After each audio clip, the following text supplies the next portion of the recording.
Hello, je profite que le soleil soit de retour pour faire le plan de tour du printemps. Alors on va commencer avec ce pothos doré géant qui, ça y est, je crois, au bout de peut-être 6 mois, s'est enfin acclimaté à son nouvel environnement. Sa nouvelle exposition, tout ça sur le frigo. Il pousse pas des masses, il y a des petits problèmes quand même au bout des feuilles. Je check toujours s'il y a des nuisibles parce que quand même je lui trouve une drôle de tête. Mais bon, je crois aussi que c'est plutôt une plante d'ombre et que la pleine exposition, là, c'est peut-être... je dis qu'il s'y habitue, mais il fait comme il peut, peut-être plutôt. Ensuite, le Calathea Maui Queen, qui, ça y est, du coup, a vraiment récupéré de l'épisode où il s'était fait bouffer.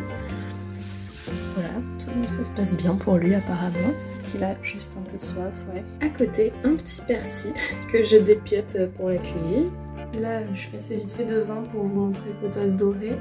C'était une expérience. J'ai essayé de faire pousser une carotte au-dessus du frigo à partir des fans qui avaient commencé à pousser sur une carotte que je voulais manger à l'intérieur du frigo. Sauf qu'en fait, l'eau a pourri, même quand je la changeais, ça n'arrêtait pas de pourrir. Je pense que la partie orange de la carotte se décomposait. Pour faire ce genre de truc, je crois qu'il vaudrait mieux le mettre en terre. Mais quand même, ça a eu le temps de faire pousser des sacrés fans en eau. Là, je crois qu'il est temps de jeter le truc parce que déjà c'est un peu dégueu et puis ça va rien donner de plus. Ensuite, au-dessus du placard, le caféier arabica qui franchement se plaît pas des masses là-haut, c'est pas très bien pour lui, il perd pas mal de feuilles et tout. Je commence un peu à en avoir marre de cette plante, donc je vais peut-être pas faire ce qu'il faut pour la sauver, je vais peut-être juste la laisser finir ce qu'elle a commencé. À côté, le philodendron Brésil, ma foi pas trop mal non plus.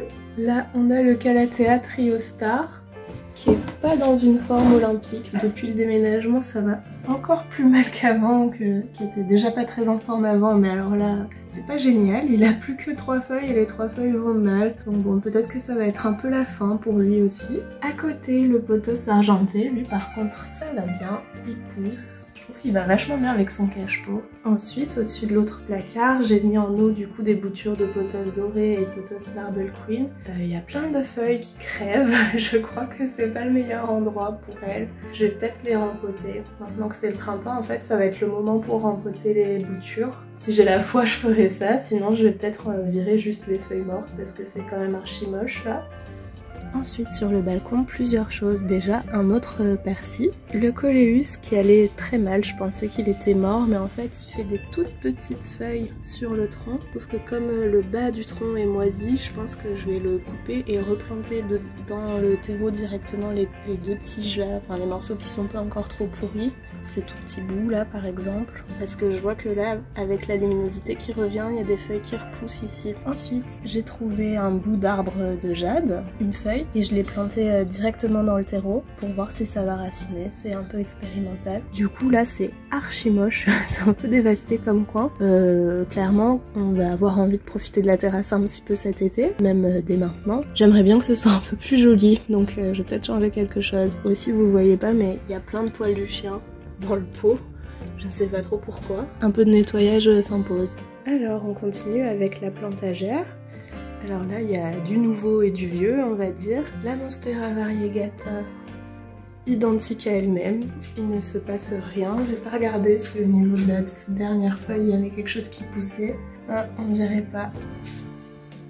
Ça va, c'est pas sec. Peut-être qu'il faudrait que je commence à fertiliser avec du terreau. Je crois que l'année dernière j'avais fait ça pendant le plan de tour de printemps. Bon là j'ai juste ma bouteille d'eau avec moi pour arroser les trucs qui crèvent vraiment de soif. Mais je pense que quand je vais recommencer à l'arroser avec du terreau, elle va repartir. J'espère en tout cas. Ensuite, le pothos Marble Queen, qui n'a pas l'air de faire grand chose.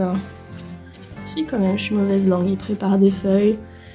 Il prépare des nouvelles pousses là où je l'avais bouturé. Quand même ça va. Et il fait des très grosses feuilles je trouve. Je sais pas par rapport au pothos doré. Enfin ouais, il a des feuilles qui sont aussi grosses que ma main presque. Pas toutes mais enfin quand même. Il est un peu mélangé avec sa bouture là qui est dans ce pot. Qui va bien aussi. Je sais pas vraiment quelles lianes sont à qui.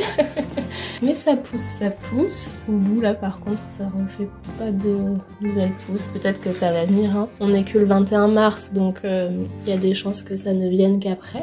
Ensuite sur l'étage du dessous il se passe un peu plus de choses avec la Maranta. Tiens d'ailleurs depuis hier elle a commencé à dérouler ses feuilles là, c'était pas trop le cas. Je trouve que c'est super beau.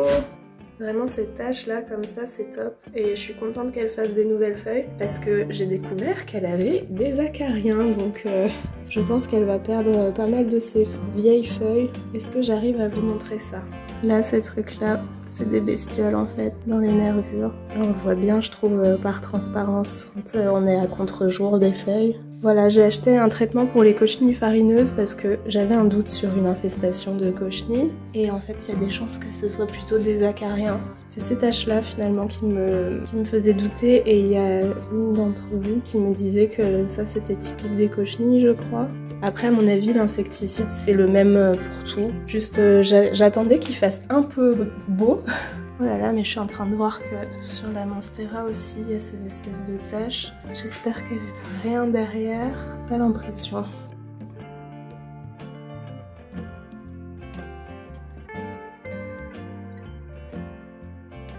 Je reprends la caméra quelques jours plus tard et c'est marrant de voir qu'il y a ça qui a vachement poussé depuis.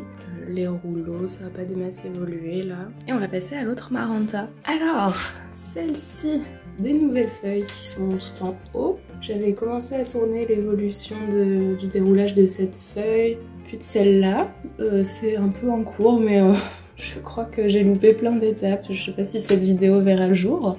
Ensuite, là, il y a pas mal de feuilles qui sont tombées à cause du déménagement, je pense, de la sécheresse aussi un peu. C'est un peu dénudé. Il y a quelques feuilles qui ont été bouffées par le chien aussi, bizarrement. Et toujours ces espèces de taches blanches là. Je sais pas si c'est des taches d'arrosage ou des cochenilles ou quoi. Ouais, je la soupçonne aussi d'avoir des acariens quand même hein, quand on voit ça. Bon, il va y avoir une vidéo sur le traitement de ces plantes, des Marantas surtout du coup. Là c'est toujours les boutures que j'avais faites du Marble Queen et du Golden Pothos. Derrière on voit l'Euphorbe Rubicans, je sais plus, qui a pas assez de lumière clairement là où elle est. Au-dessus ça devient marron, je ne sais pas pourquoi. J'essaye de pas trop l'arroser parce que du coup il n'y a pas des masses de lumière donc je voudrais pas que ça pourrisse. Mais finalement elle peut pas se développer non plus quoi.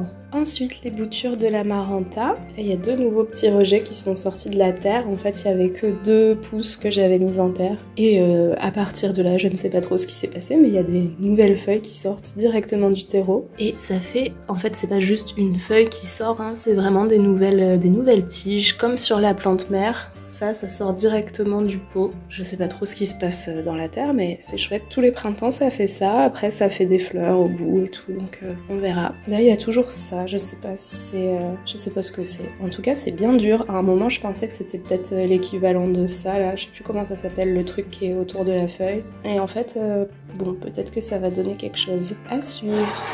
Ensuite, les boutures du Philodendron Brésil qui font des toutes petites feuilles. Et des longues feuilles. Enfin, celle-là, elle fait des trucs un peu bizarres, c'est marrant. Et l'autre, je l'ai faite monter par-dessus le support. Puis ça a l'air de continuer à pousser. Celle-là, elle est toute verte foncée, c'est bizarre. Peut-être qu'elle voit pas beaucoup la lumière aussi en étant de l'autre côté comme ça. On verra à quoi ressemble la feuille suivante. Ensuite, une de mes 2 plantes les plus récentes que j'ai achetée la semaine dernière, du coup. C'est un Pilea peperomioide, je crois. Je sais plus exactement la sous-espèce. Attendez, c'est marqué sur le pot.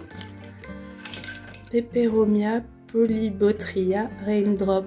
Ouais, des fois on dit Pilea raindrop aussi, je crois. Bon, le cache-pot est un peu trop petit par rapport au pot, mais je le trouve très joli, donc j'avais envie de le garder. Voilà, j'aime bien les très grosses feuilles comme ça. On appelle ça la plante à crapaud avec mon copain, parce que ça ressemble un peu à des nénuphars, je pense. En fait, à la base, on en avait vu un plus petit, on disait, ah, c'est une plante à grenouille. Et celui-là est énorme, en fait. Je sais pas si on voit par rapport à la taille de mes mains, mais les feuilles sont giga grosses pour un Pilea. Du coup, sur celui-là, on pourrait peut-être faire tenir des crapauds. Ensuite, ici, une autre potée de pothos doré. Ça pousse, je crois. Ça fait des nouvelles feuilles, ouais. Rien de très nouveau. Elle est un peu loin de la fenêtre, mais je pense que ça lui va quand même. Et encore un peu plus loin de la fenêtre, On a ce magnifique Spatifila que je vais arroser parce que là ça y est, je pense qu'il a suffisamment soif. Il faut les laisser avoir soif un peu si on veut qu'ils refleurissent. Mais là, il est un peu en sécheresse chronique, alors je sais pas si c'est vraiment si bon que ça pour lui. Je vais bien l'arroser là et je vous montrerai. Je referai un clip ce soir pour vous montrer comme les feuilles sont remontées.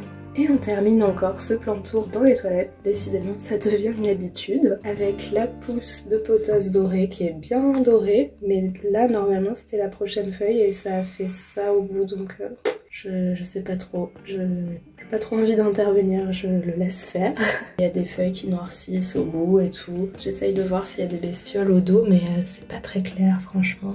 Je pense que je vais quand même la traiter. Comme de toute façon je traite 2 autres plantes en même temps, bah voilà. Et ensuite, ça, il y a marqué Scindapsus golden, Scindapsus c'est les pothos. Et effectivement c'est un pothos, mais c'est pas un pothos doré, c'est un pothos néo. Pareil, dernière acquisition, je trouve très jolie la couleur des feuilles. Le cache-pot est beaucoup trop petit, mais sinon je trouve que la couleur va super bien avec les cache-pots en terre cuite claire comme ça. Voilà, il va y avoir des nouvelles feuilles qui vont naître. Je sais pas combien il y a exactement de lianes dedans, mais il y en a plusieurs en tout cas, je crois qu'il y en a 4. Et voilà ce que ça donne après l'arrosage. Un jour après l'arrosage. Ça a mis du temps à absorber l'eau. D'ailleurs, il en reste un peu dans la coupelle. Je vais laisser parce qu'il y a des billes d'argile à peu près jusque là. À bientôt pour une prochaine vidéo.